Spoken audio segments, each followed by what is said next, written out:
we're going to go All right. live. And so All right. So we're I am going live. on mute. Yeah. Just listen to me and we'll be fine. And right now, oh, now we're live. Hey, you know, it's instantaneous sometimes. We're live. Hi, everyone. It's Emil. And now that we're on, I might as well just like put everything on here. We're 3 minutes early because, you know, it's Christmas. I guess Boxing Day. They call it Boxing Day. So, but we're not going to talk about Manny Pacquiao today. No, we're not going to talk about, although, God, I guess he's going to fight. I guess he's going to fight Mayweather. But, you know, ever since he displayed his homophobic tendencies, I don't know. I'm rooting for Donaire now more. I'm rooting for other Filipino boxers, not the Pac-Man, although he is the boxer that everyone says, oh, it's Filipino. Well, yeah, he's, you know, his views. We respect him for being the Filipino fighter, but are not quite. We can agree to disagree there. Anyway, welcome to our program. I am Emil Guillermo, the Vice President and Museum Director of the Filipino American National Historical Society Museum. Once again, we're usually open on weekends, and usually we're actually closed. Usually we're closed on the holidays, like Christmas or something big. But you know, we enjoy reaching out to you so much this way that we decided let's fling open the doors virtually, because that's what we've been doing the last, I don't know, 5 or 6 months, when we decided that, okay, we're closed, but we can't be closed. We got to do something. And we started doing these virtual, they're not really lectures. They're kind of talks. I talk with you, you listen, we talk about real stuff. We talk about real history, Filipino American history. But we just thought that even with Christmas, let's open the doors virtually and share stories. And if you're catching us for the first time, put something in the chat box and email us at, you can email me at my email, emilamok@gmail.com. And if you want to share your story, because we are a museum of Filipino American stories. I like to say the museum is where you are, wherever you are. If you're in Southern California, Northern California, not even in California, if you're in Arkansas, Texas, if you're in Atlanta, Florida, I want you to be part of us. You are part. New York, Chicago. Oh, look at the autofocus here. It's catching the auto when I throw my arms up. Come join us. We're open. We ordinarily are open on the weekends, but you can catch us on our Facebook Live on these pop-ups at 11:45 a.m. Pacific to about 12:30 around there. That's when we do this, and we, as I said, we talk about Filipino American history. Filipino American. If there's a little intersection with Philippine history, we talk about that too. Anyway, today it's the end of the year. First of all, I hope you had a Merry Christmas. Like, I got the tinsel up here on my gongs, double gong. We double gonged for the holidays, and we got the tinsel up. But I thought it would be right to talk, or to bring on I'm the vice president of the board. The president of the board hasn't been on yet, and I thought let's bring on Jelissa Cummings, the president of the Fawns Museum Board, and Julissa joins us. Hi, Julissa. I think she's there. I am. I think there's a little bit of a lag, but can you hear me? There you are. Hi, Jelissa. Good morning. It's good. It's good to see you, and thank you for joining us. I just thought that it'd be great to get the board members on, and we've had people like former board members like Chris Castro. We had Terry Torres, and we wanted to have you up at some point. You've been busy. You work in the healthcare community in San Joaquin County, tell us Yes. the latest. Are we getting better? Are things going to get better here? Oh, and unfortunately, and thank you for your patience, Emil, with the board team, because I have been pulled away quite a bit.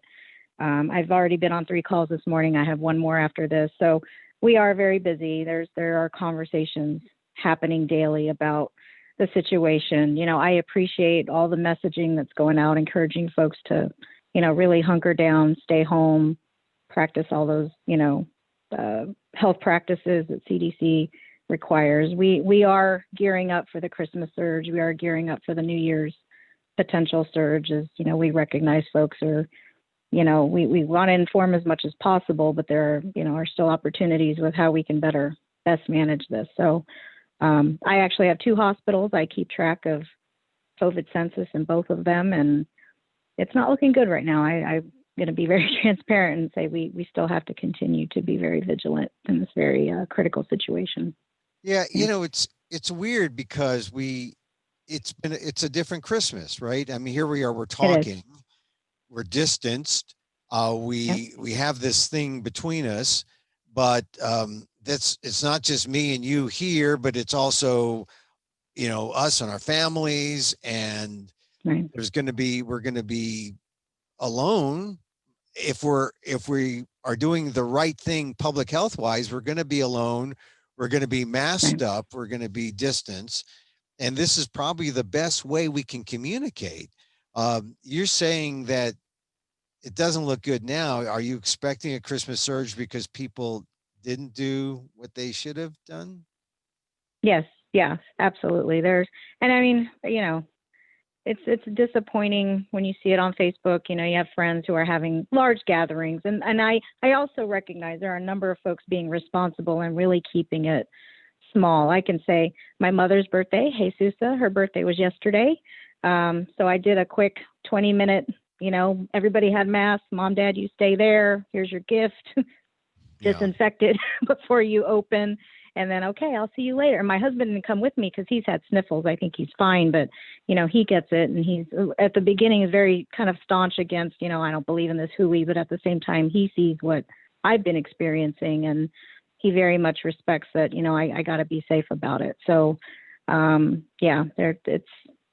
there's a lot more we could be doing to encourage folks to really understand. And unless you're on the front line, bless our frontline folks. Really, they are exhausted. They are beyond exhausted. And, I can't emphasize enough, we all have to do our part in this to really get through it. Yeah. It's really, it's so different this Christmas that Mm-hmm. I actually started thinking, I started still greeting people the day after, who I didn't get around to, or, we were just, because it was probably the first Christmas that was the least Filipino in a way, because no church, you couldn't go to church, you couldn't go to services, no midnight mass, no midnight mass, right? And so you're opening Yep. gifts, and people are like around the country, different time zones. So you got to find a time that everyone can get together at a reasonable hour, and it was so different because it was mainly it was mainly it was a very Zoomy Christmas, and then we zoomed so much, and we played games on Zoom, and we didn't even bother to have we had the Christmas settings. We didn't even use the Christmas set. I think we drank enough during the game, so it was fun. It wasn't not fun, but it just wasn't the same. It just wasn't it's different, but necessarily so. So so Jelissa, your mom's is a Filipino, right? Yes. Because you come from a mixed race marriage. Yes. And tell me about your story. Your mom is a Filipino, and when did she come to? Was she from Stockton? She's not. She's so she was born in Leyte, Philippines. Traditional story. Dad was in the Navy. Met her there. He first brought her over to Hawaii.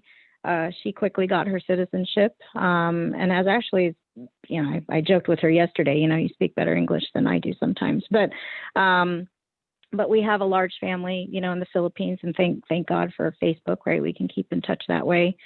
They go back a few times a year. Obviously, they haven't been back. She actually was due to make a trip right at the beginning of the pandemic, and then, of course, put the brakes on that. But, I'm a product of a military marriage, and then I thus then joined the military myself, bounced around myself a few times. I landed in Stockton, and then actually my parents ended up, they have a house about 10 minutes from me here.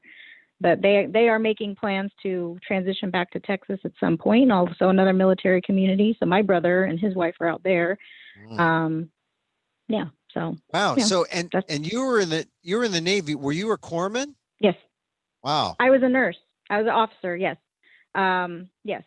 So 7 years of active duty service. So right after, joined right before 9/11. So that was a very interesting time as well.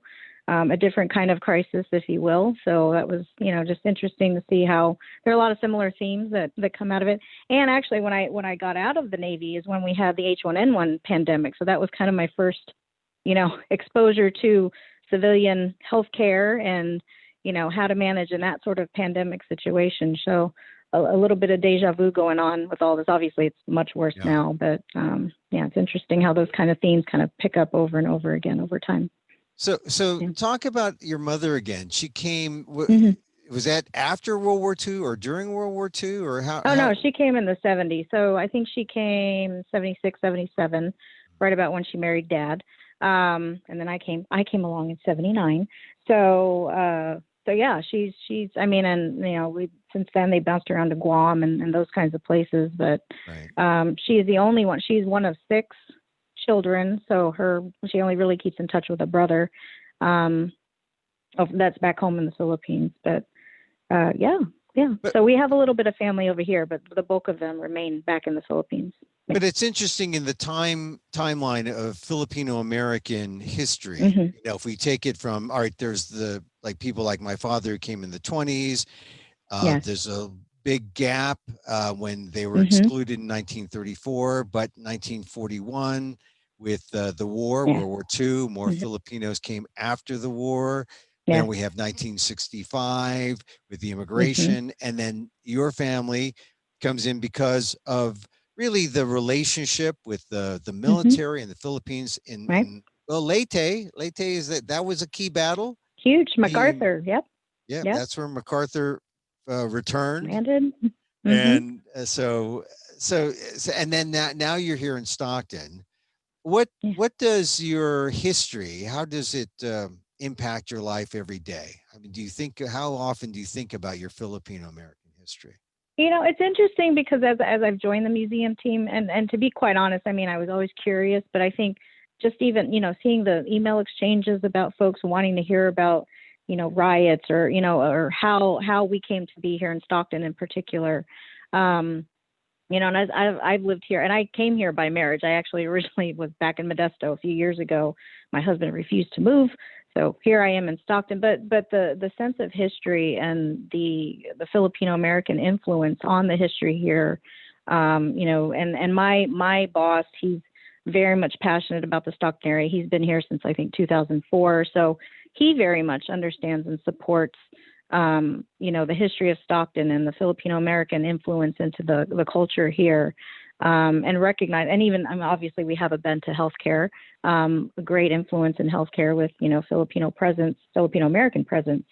So I'm really just beginning to scratch the surface in terms of, my roots and, how does it, kind of cross into what's happening here in Stockton. And obviously, we're trying to get on that national platform, right?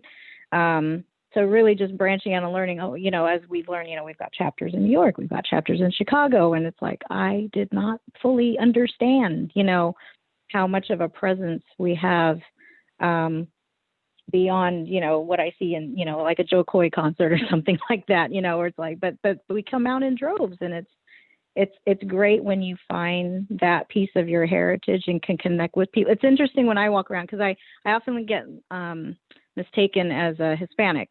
My first name is Maria, so that doesn't help me. But when I finally tell people and I say, I tell them, oh, salamat, they're like, oh, what are you? And it's great because then, we form some sort of bond. So, and it's great being a healthcare leader because, as I make my rounds in our respective facilities, it's like, at least folks can connect with me. And, it's nice to have that connection. It helps you have conversations about more broad things politically, work-wise, those kinds of things. So. Well, that really is part of the Filipino American experience, right? I mean, Right. Yeah. my father came in the 20s, but could not start a Right. family. Was able to get Mm-hmm. find a bride after the war. Did not Yeah. participate in the war because of Mm-hmm. he had health issues that didn't permit him to enlist. But my experience is one generation. There are other people Right. in our museum team who have family members who came in the 20s or the teens, Yeah. right? And they Mm-hmm. immediately were able to start families, right? So we Right. have so interesting. It depends on when your parents came here, and your Right. experience is unique to you, but really unique to your generation. Mm-hmm. People Yes. discovering about what Filipino American means. What kind of exposure did you have in school, like in history classes and whatnot? Did you see any or much mention at all about being Filipino American? I want to say, I mean, forgive me, because I was in Guam when my dad was stationed there. I was probably, what, 5. So I vaguely Oh, remember, yeah. and we learned, I mean, you learned about Chamorro influence and stuff like that, but there was a heavy Polynesian Filipino presence there. And I remember my kindergarten teacher being Filipino. So I feel like she would try to, send that message there. But again, it's, you go on to the next duty station. I think after that, we ended up in Ohio. Didn't hear a lot there. Yeah. Right. Boston, there's more of an influence. So I went to a Catholic school there for maybe 2 months before we went down to Puerto Rico. So, and then, so just in that smattering of, bouncing around, the country or our territories and whatnot, it's interesting at what you'd get, because there's, in Puerto Rico, there were Filipinos around. My mom had a small network of friends, Filipino American kids, mixed like I am. But not that many. So, and then where did we end up after that? We ended up in Pensacola, Florida. A lot of Filipino A presence lot of there. Filipinos. A lot of Filipinos. And then when my dad retired, we ended up in Portland, Oregon. So, and then my mom started working. So she found other Filipino Americans, in the hospitals there. That's where she started off her career. So, Yeah. it's Well, it's different. Little. You're like a modern migrant in a way, in the same way Yes. that the Oh Filipinos yes. in the 20s, when they came here and they went up and down the Yes. coast of California and throughout the country, Right. some of them going through other places to get married because they couldn't intermarry Yes. here, some going as far north as Alaska. So this is, you have a unique part of the Philippine diaspora, right? The Yes. Filipino American diaspora. And so now that you're president of the board, it's been a year, when we were first recruited to Yes. come join the board. Here we Right. are. It's kind of been, well, we're in a different place than we were a year Right. ago, Right. partially because of things that we've done as a board, and partially because of the pandemic has forced us to do things differently. We're Yes. closed, but we try to Mm-hmm. stay open through these talks, these storytelling sessions. What do you see after a year? What are your thoughts after a year as president of the board of the Fawns Museum? I do have to commend our group, and then you've been a great leader yourself as well, Emil, in the fact that, how do we keep those proverbial doors open? How do we continue to get our message out? How do we continue to show folks, that we are, a resource to tap into, because the history, the heritage does not go away. If anything, we need to continue to build on, everybody's story. I like the fact that you've been very open about promoting that. We really want to open our doors to folks to share, like you're asking me about my story. There's more out there. There's more compelling stories. There's more, pieces of historical information I feel like we're missing. So I think, as we've come together and, we've been, inching along with our strategic plan on, what's really, where do we really want to see ourselves, as we kind of relook at our mission and vision, what are we really here to do? And we're really here to preserve, the Filipino American history, and the story that goes with that. And it's not, not just one version. It's one version of many, from all walks of life, from all generations. I like that the opportunity that we have to open it up to, those like you've had your experience with your parents. I've had my experience with mine. There's some younger than me. There's some older than me. and how do we really tap into the wealth of knowledge that's out there that's yet to be untapped. So I do want to take this opportunity. I know I have to go here in a few minutes, but I want to take this opportunity, to thank those who have donated to us, who really recognize the importance of what we're trying to do, what we're trying to accomplish. We've had a great partnership with our Stockton Fawns partners and others. And, I also applaud you, Emil, for bringing on some great speakers. I mean, great topics, that just cover the gamut of issues that are relevant and important to Filipino Americans. But it really is about, putting our stake in the ground to say, we're here, we're not going anywhere. We want to be open and hearing ideas of how we can continue to be a sustainable entity and really continue to support the Filipino story. So hopefully that kind of summed it up for you. But, I put that pitch out there. If there's anybody who's even interested, maybe not even in a board member capacity, but we're always looking for fresh ideas or different perspectives. And we're happy, if you want to join us for a meeting or two, see what we do, in the time that we have. I think we've done a great deal of good work just given the circumstances. Yeah. So, yeah. Well, I think that one of the things about this pandemic is a lot of Filipinos are on the front lines. I mean, you are, you are, minding the census, trying to find out, what's going on. You are in the front, and in fact, you are one of the one of the first people to get the vaccine. Tell us about that before. I know your time is short, but, but let's talk about the vaccine. First of all, Filipinos are on the front lines, and the nurses, I noticed one nurse in Davis was highlighted in the news. She was the first in her neck of the woods to get it. People in Stockton, San Joaquin County, they're getting it, and you got it. What was that like? Yes.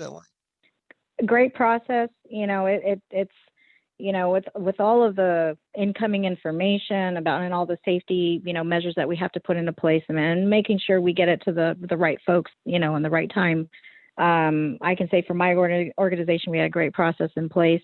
Receive the vaccine, very little side effects. I know with round 2 and just hearing the data that's coming in, we can expect a little bit more of a response. But, as nurses, for those of us, and, I'm in the military, I've gotten so many injections. So you kind of know what to expect. So, if you haven't, for those who haven't gotten it yet, expect a sore arm. I always get it in your dominant arm. I got it in my right. I did a good arm workout that night, little sore the next day, no big deal. But, if you can anticipate these things, if you're going to get possibly fatigue just based on your past experience with vaccine, receiving it, get a good night's sleep before and after, take some Motrin or Tylenol before and after, hydrate, make sure you're ready for that. And with that sore arm, again, if you use it, it'll be good. But I'm looking forward to my second dose, which will be in a week. And, I'll be happy to report back after that as well. So we are actively working on, at least for my organization, I feel like we're on the same par with all of the other community hospitals. We are actively working through the next tier, which I think are first responders. I know the county's already gotten to some first responders, skilled nursing, long-term care homes, that kind of thing, but we are actively activating our plan around that. So I'm looking forward to getting more of the community vaccinated so we can hopefully fight this. Now, though, just to clarify, first responders first, then people in nursing homes. When do you, and then people who are over 65, right? Correct. Yes. And then when do you know? Do they know you are next, or are you supposed to know you're next and then go to a facility? How will you be contacted to say now's your turn? Yes, my understanding, I've not been with my organization when we did this with H1N1, but we usually have a way to broadly communicate to say, hey, these appointments are now, and it will be appointment based, at least for the foreseeable future. It just helps to manage, because there is a time period once you receive your vaccine, just depending on how you answer certain screening questions, you have to be monitored for at least 15 minutes, if not 30 minutes. So we have to have some control on, space and those kinds of things, social distancing and, wherever we're vaccinating. So likely to be appointed kind of process. But yes, once the doors are open, you should be able to, in our program, we click a link, go to the appointment finder. You should be able to schedule an appointment for your vaccine. No problem. All right. Now you're in the Kaiser system. If people I am, aren't in the yes. Kaiser system and they say are, Hmm. pardon me? Yeah. Go But ahead. if when they're ready to take it, will they just get news in the media, or will they actually get Yeah. something sent to them saying your turn next? Well, I'm going to make an educated guess to say, because I know like CVS and Walgreens are supporting our long-term care facilities. So I feel like, when they have exhausted that and when there's more adequate supply for the broader community, I think you'll start to hear those messages coming out in the media saying, okay, folks, it's now open to, if you fit this criteria, you should be able to go anywhere, where it's obviously going to be offered. Yeah. And is it the cost? Will it be covered by Mm-hmm. insurance if you're insured, say through Medicare or through private insurance? My understanding is yes. I mean, I feel like, and with most vaccines, that is the way it goes, especially in a public health emergency. I want to say yes. I can speak for my organization to say yes, it's covered.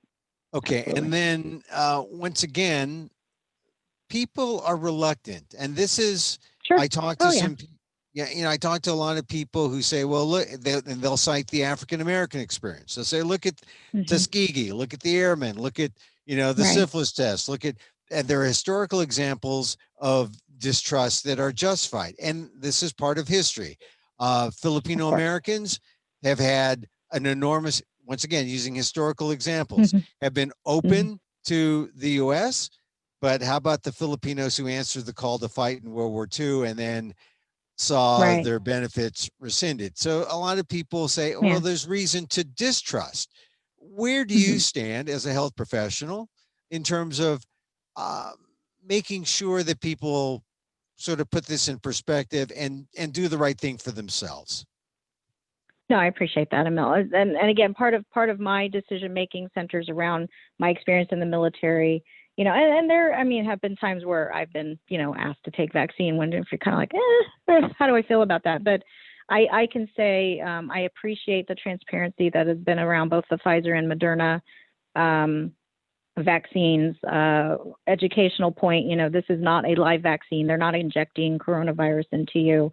It's really to help your body build a defense around getting it.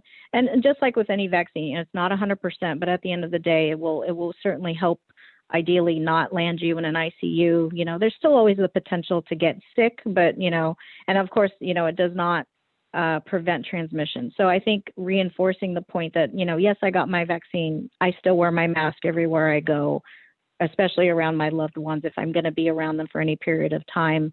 I think when we get to a point where we get true herd immunity, meaning the majority of our population has gotten the vaccine, is when we'll start to see the numbers come down.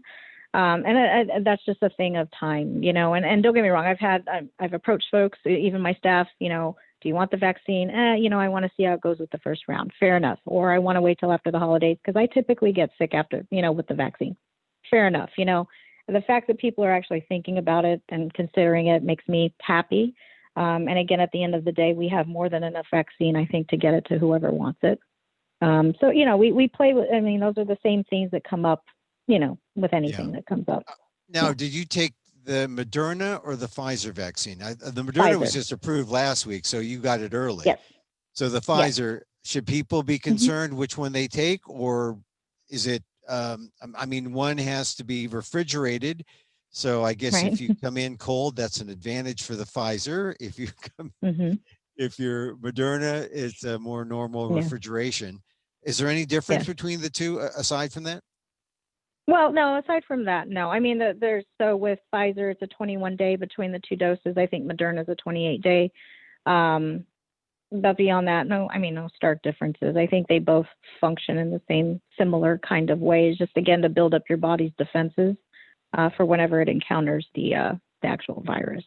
So, Just a yeah. few more questions. Just the idea that Sure. once again, if once you get it, it doesn't mean you're free. Mm-hmm. You can go around No. maskless. You're not going to get Nope. it. You're not going to get the virus. It just means that you build up the antibodies that can fight off Correct. naturally the Yes. virus. Yeah, and that's important because a lot of people, just like with a lot of other viruses, you could still be a carrier, and how would I feel about, transmitting it to, my parents who are very paranoid about this. They're not, they're in a few tiers below me.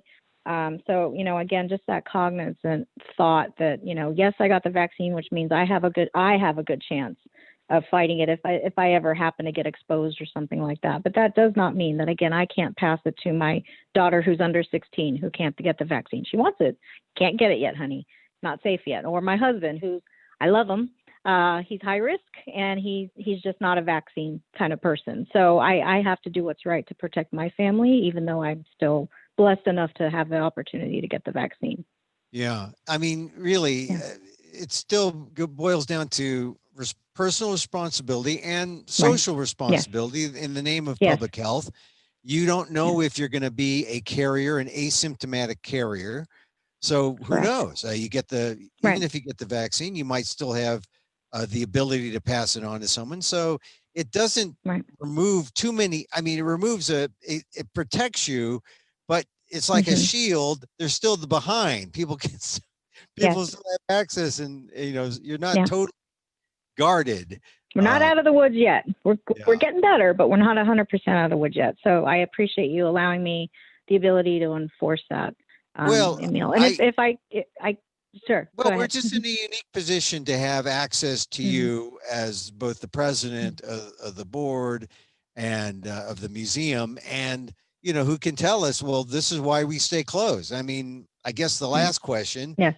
I I don't suppose we're going to be open anytime soon as a museum. I don't think so. I mean, it is one of those as our numbers continue to climb. So everything right now is obviously based on the presence of COVID positive cases in the community. So well, honestly, I will be transparent. I haven't even looked in the last couple of weeks. I know we're in the purple tier. I know we're not getting out of it anytime soon. I don't know how far in or out we are, but just based on what I'm seeing in the hospitals, we have a long way to go. So So yeah, so buckle up. It's going to be a long ride. and in the meantime, I know you have to go to another meeting. We'll have you back to talk Mhm. more about the museum and the future of the museum. Yes. But the important thing Yes. is there is going to be a future of the museum, whether it's virtual, and we are Right. still going to keep coming at them with virtual doors open and Mm-hmm. talking about Filipino American history. So Absolutely. Absolutely. So Jelissa Cummings, thank you very much for your time. Julissa is the president of the Fawns Museum Board, and she also works in healthcare in the front line. She shared her story about receiving a vaccine, and she's taken it. And look, she sounds normal. I'm okay. Most of the time. Yeah. All right, Julissa, really, thank you very much, and we will talk to Yeah. you again soon. Sounds good. Thank you, Emil. Merry You all Christmas. take care. Be safe. Yeah. Thank Merry you. Merry Christmas. Christmas to you. Yeah. Merry Christmas to you. Okay. Thanks, All right. Julissa. Take care. All right. Take care. Bye-bye. There's Jelissa Cummings. She's the president of the Fawns Museum Board. I'm the vice president and museum director. So we kind of work as a team, but it's a team of many people on that board. She means that if you're interested in serving as a board member or serving as a volunteer, contact us. You can email me at Emil Amaki, MILAMOK at gmail.com, and we'll route the information. We'll make sure that you're in touch. And, we do these things live on Facebook Live, because, well, we can. It's fun. A lot of our members are on Facebook, but I'm thinking about TikTok. Believe me, I'm thinking about TikTok. You got to go on TikTok soon. I think that's next. But Facebook Live tends to be a nice. We have our Facebook page at Fawns Museum, FANHS Museum. Go to that, and you'll see these videos. I pop up, and you'll know it's Christmas because my tinsel and my double gongs, and I got Benny Agbayani's a real Benny Agbayani jersey, and it's even signed by the guy, signed by Benny, and I got these Kulantan Gong necklaces from Ty Buckhold, who sourced them from Kalinga and other places in the Philippines. So here in my virtual Filipino museum closet, we come to you on the weekends, back again tomorrow at 11:45, by the way, and Saturday and Sunday. And then Sunday's usually brunch. Saturday, we try to have some. Tomorrow, I've invited some, and I hope he comes. But if not, we got stuff to talk about. And then throughout the week, I pop up and do stuff. These are our virtual museum pop-ups.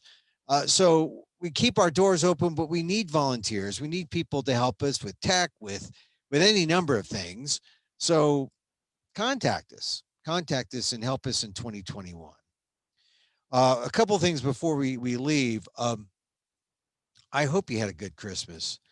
This is unfortunately, I think this is the best we have, right? For now. You heard Julissa, the numbers are rising. There's going to be a Christmas spike, probably sometime around Martin Luther King Day. They're already predicting more than 500,000 deaths by April. This is tough. I know we're tired. We don't, but what do Filipinos know? Filipinos are resilient. Remember Bataan. Remember what the occupation of the Philippines.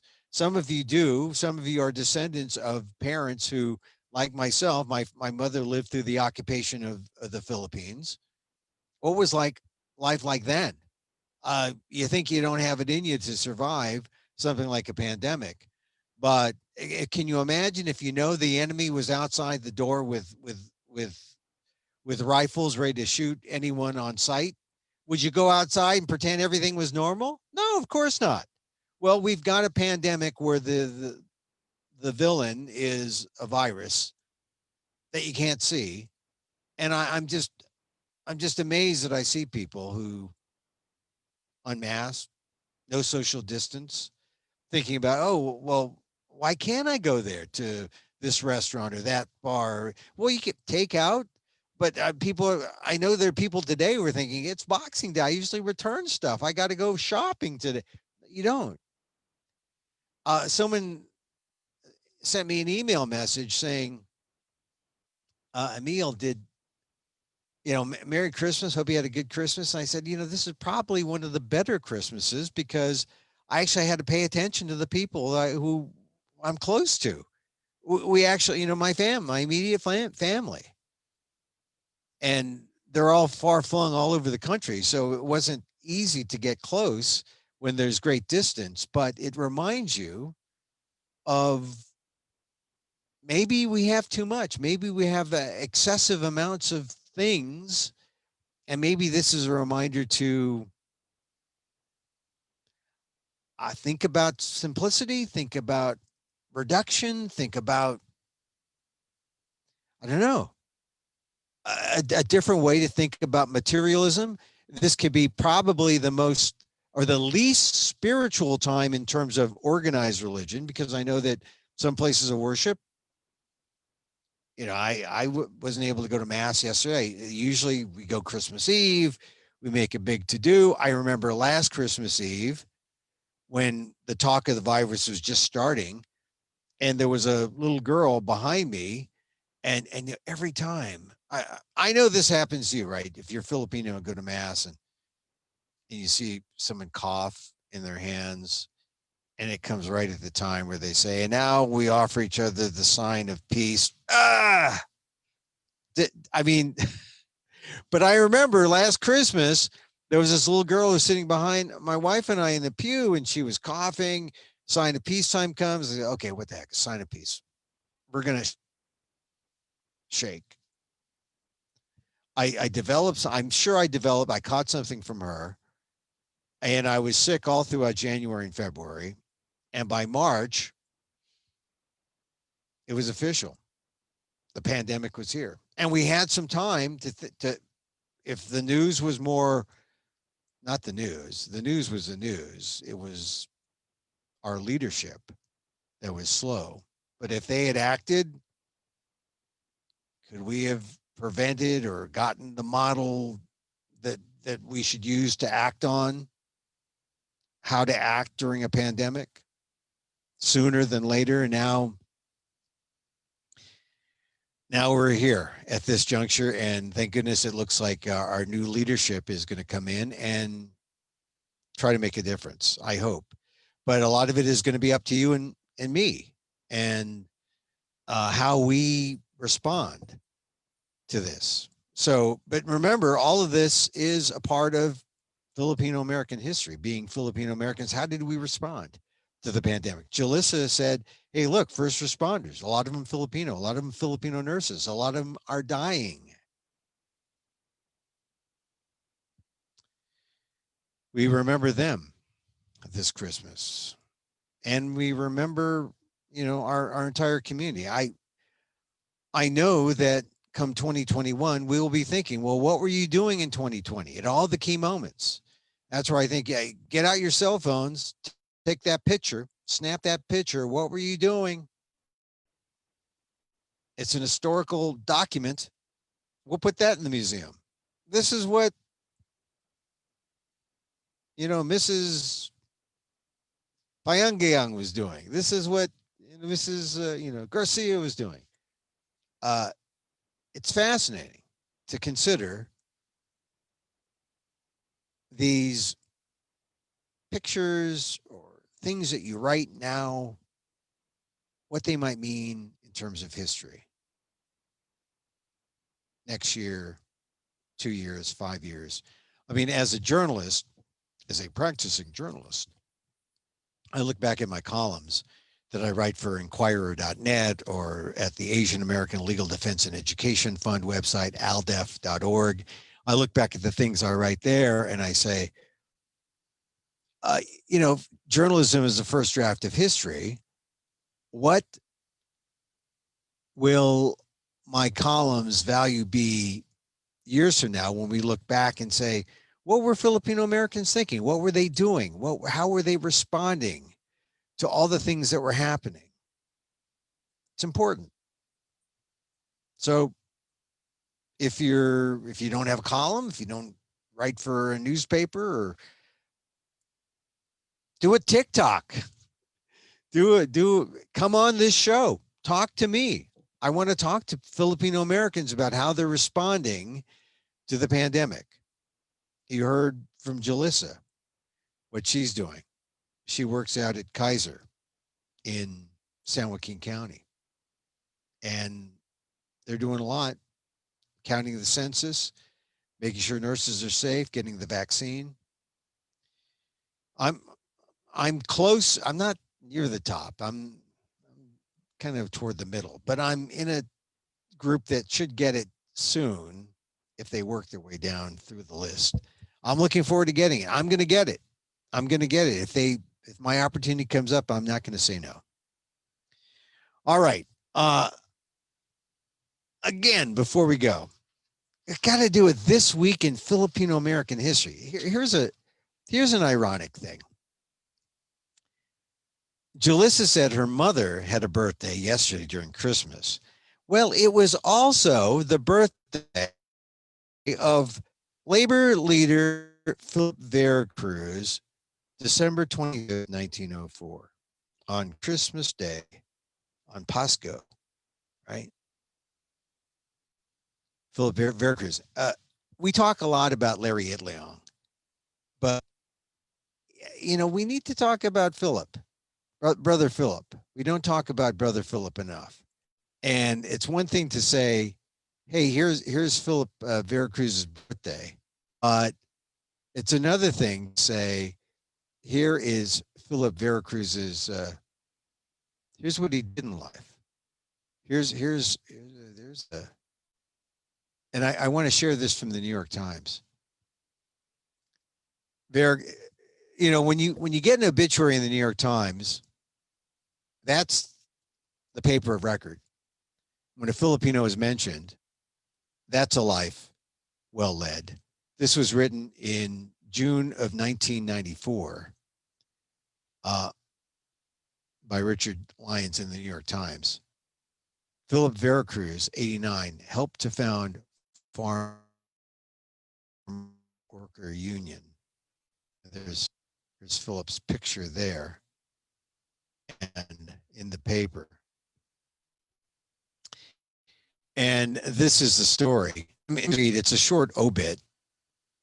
Could have been longer. There are books about Philip Vera Cruz written. Vera Cruz, who helped found the United Farm Workers Union, died on Saturday at Mercy Hospital in Bakersfield, his hometown. He was 89. The cause was emphysema. said his wife, Deborah Vollmer. Born in Ilocos Sur, the Philippines, Mr. Vera Cruz came to the United States in 1926 and for the next 30 years worked at menial jobs on farms and in canneries and restaurants in Minnesota and Washington State.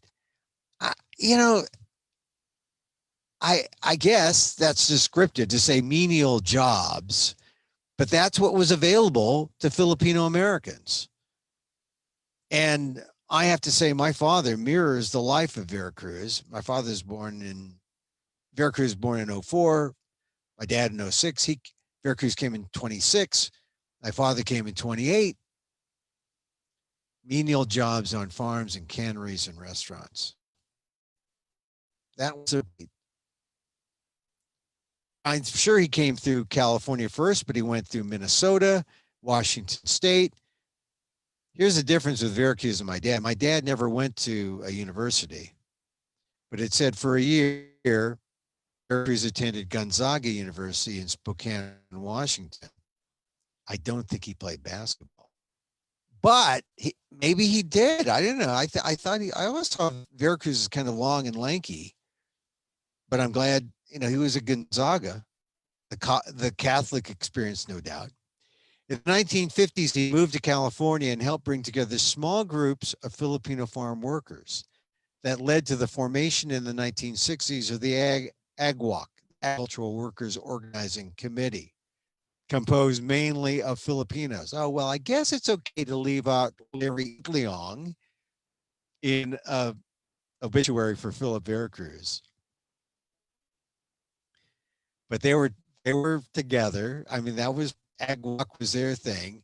Engaged in a series of strikes in the California towns of Coachella and Delano.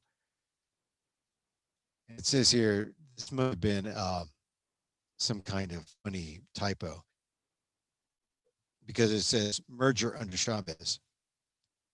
With the success of these strikes, Coachella and Delano, the Filipino faction in 1965 joined with agricultural workers of other ethnic groups, largely Mexican. Now, this is funny. I read this only because there's a point of history, the New York Times, right, paper of record, Balitang, right? This is the Balita, right? The news. But look at how they characterize it, and they got through an editor. With the success of these strikes in Coachella and Delano, the Filipino faction, it was called a faction. They were the leaders. They weren't just a faction. It says in 1965, joined the agriculture workers of other ethnic groups, largely Mexican. Look, the labor groups are largely Filipino. The Mexicans joined the Filipinos. Mexicans didn't know anything about striking. They weren't even a union. They were a group of workers. They had not a fax machine, but they had a typewriter and they had some printing stuff. Said Cesar Chavez himself, who was reluctant to join the strike, did not join the strike when Delano started. Ultimately, a few days later, said, okay, we're striking. We're joining you. That was Larry Itleong's job. Vera Cruz was part of that with Itleong. They formed the United Farm Workers on the direction of Cesar Chavez. Okay, it wasn't Chavez, but he became the figurehead. The union soon began a decade of strikes and other labor actions in its efforts to gain recognition and better salaries and working conditions. So we have the highlight, the Cliff Notes, New York Times being the Cliff Notes. Hey, I'm glad they did an obit on Vera Cruz, but I read this to you to let you know this is what was printed when Vera Cruz died. This is Filipino American history. And as you can see, if not wrong, it is at least incomplete. Mr. Vera, now this is a key, at least they had this point in. They don't mention Itleong, but they mention this. Mr. Vera Cruz resigned his post as second vice president of the union in 1977 because of differences with Mr. Chavez. Oh, no kidding. Oh, Chavez wasn't even the union guy, and he joins the union. That's why he didn't. He had to rely on Itleong and Vera Cruz. So, of course, there are differences. Manong Larry also left, as well as Manong Philip. Chief, now here are the differences. And all right, this is one good reason to have the New York Times talking about differences. Chief among them was Vera Cruz's belief that Mr. Chavez had become an apologist for Ferdinand Marcos, then president of the Philippines. Not an insignificant thing, a very important thing. Thank goodness the New York Times just lays it out there bluntly. In 1988, long after his retirement, Mr. Vera Cruz visited Manila, where President Corazon Aquino gave him an award for long service to Filipinos in the U.S. In addition to his wife, Mr. Vera Cruz is survived by a brother, Judge Martin Vera Cruz of Pagadian, the Philippines, and a sister, Leonor Retota of Vallejo, California. And there it was, June 16th, 1994, the obit in the New York Times of Philip Vera Cruz. And of course, we read it because December 25th, Christmas Day, would have been Philip Vera Cruz's birthday. He was born in 1904, so you do the math. 1904. Happy birthday, belatedly, to Philip Vera Cruz. Don't talk about him enough. We should talk about him more. He was in there with Lariat Leong. Lariat Leong was the man that we tend to look to, but Vera Cruz also very, very important. So a little bit of Philip Vera Cruz talk. Some other moments in Filipino American history coming up. Let's see. We could say that December 21st, President William McKinley declares a policy of benevolent assimilation to the Philippines, 1898. That, of course, is the nice euphemism for colonization. Benevolent assimilation. We won't screw you half as bad because we're going to like imperialize you, colonize you, and then allow you to come to America and sort of like ease you into an independent state. Maybe. Well, they did ultimately, but the word benevolent assimilation came up. December 21st, President William McKinley. The 22nd is Hanukkah, so I know there are Filipino Jews. I know there are Filipinos in Israel. Happy Hanukkah to those Filipinos who are there. We had, of course, Christmas Eve and Christmas Day, and today, the 26th, is the official start of Kwanzaa. And, you know, Filipinos are an ag people. I mean, ag is sort of part of what we do. And we should look to Kwanzaa. So where's my Kwanzaa? I have the official Kwanzaa website. This is important. And it was started by a Long Beach State professor's. He started this in Black Studies. We should let's read his not read his biography, but get his name. Dr. Maulana Karenga, professor and chair, Department of Africana Studies, Cal State Long Beach. So he's the one who started this all. And 7 basic symbols, 2 supplemental ones. Each represents values and concepts reflective of African culture, contributed to community building and enforcement. So the primary symbols of Kwanzaa, right? The crops. And I read this once again because we can see from other religions and other cultures the universality of this, right? As a Filipino American people that was primarily ag in the Central Valley, the idea of the crops, the harvest, right? The mat, symbolic of our tradition and history. Therefore, there is a foundation in which we build, the mat. And I guess it looks like a banig, huh? You slept in a banig before, right? I know I did. When my mom and dad came to Harvard to see me graduate, I had a room, a big room, and we played the Benig down, and my father and mother and sister all slept in a Benig. Then I went out before we went to graduation. There's a candle holder. Okay, who doesn't have candles in the Filipino culture, right? Of course, ours are maybe slightly different, but they're candles. Corn, symbolic of our children, our future, which they embody. I guess we could rice. I guess use rice. The unity cup. Oh, we just all cups. We drink out of all cups, but it's important to have a cup, which is the foundational principle and practice of unity, which makes all possible. And then there's the 7 candles and the gifts, symbolic of the labor and love of parents and commitments made and kept by the children. This is from the official Kwanzaa site. So we mention it because it is, all right, not only is it Boxing Day, don't go to the mall, and don't return gifts unless it really doesn't fit. But I mention Kwanzaa because out of respect for our African American brothers and sisters, of which there were many during the anti-miscegenation period, where Filipinos couldn't intermarry whites. They could marry just about anyone else, and many of them did, including African Americans and Mexican Americans, even Japanese Americans.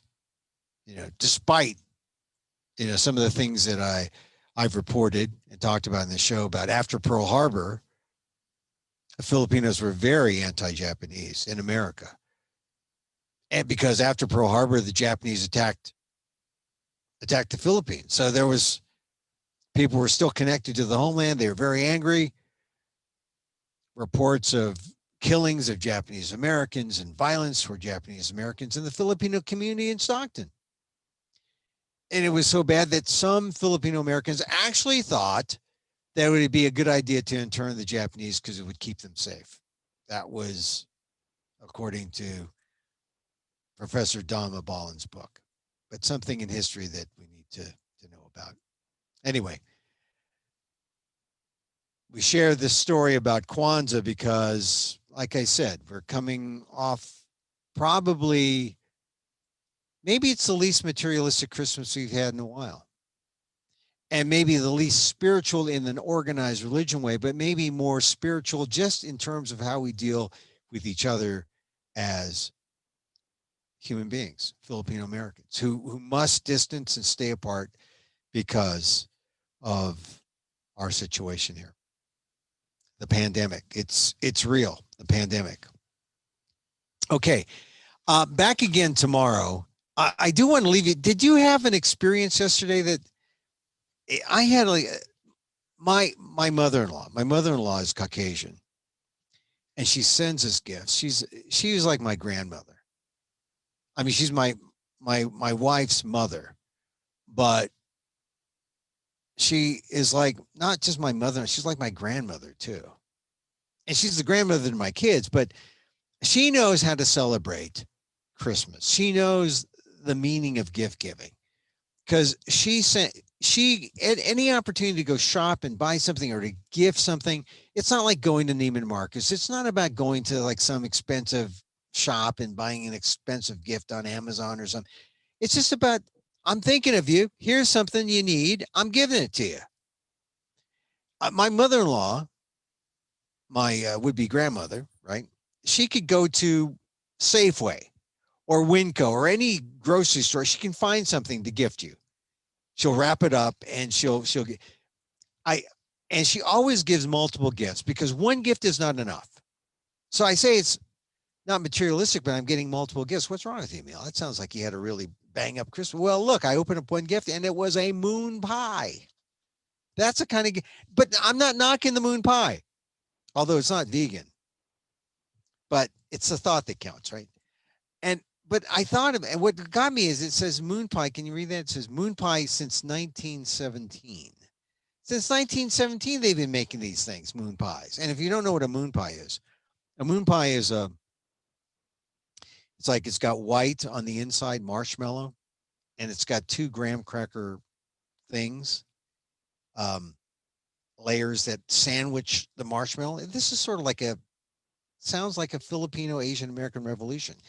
Quashing down the white marshmallow center, and then covered with chocolate. Moon pie, kind of symbolic in a way. But what got me was I saw 1917. Since 19 moon, they've been eating moon. And what is it? The moon pie is really essentially a dry s'more, right? S'more. Every Girl Scout, Boy Scout dream. Don't you dream of s'mores? The graham cracker and the marshmallow in the open fire. I don't know. I never got it either. But my kids, they s'mores. We want s'mores. The moon pies were dry s'mores. But I saw this, and what got me was not the s'mores or the marshmallow, although it was kind of symbolic, and also the fact that it was a gift. This is a gift. My mother-in-law is giving me this gift, but moon pie since 1917 struck me, and that struck me because it was like that's history. Everything's history. Filipino history, Filipino American history since 1898, since 19. Where were the Filipinos in 1917? They were coming to America. There are all these parallel things that you think about when you might see us excluded from things. Like there was nothing that says this is a Filipino moon pie. But I look at things, I think, well, where's a Filipino in it? There's a Filipino story in here somewhere since 1917. What were the Filipinos in 1917? Well, a lot of them were coming to America. They were American nationals, right? The first American nationals. Well, they weren't American. Well, they were, but the first came in 1904 to the World's Fair. Hey, we are gong bangers. We're spear chuckers. They were wearing headdresses. They were on display in St. Louis at the World's Fair. By the way, meet me in St. Louis. The Judy Garland movie was on TCM over the weekend. No mention of the Filipinos at that World's Fair. That was an omission. See, everything you see, once you become accustomed to seeing Filipino American history and everything, it's like, well, where is it? Where's the Filipino parts? Missing?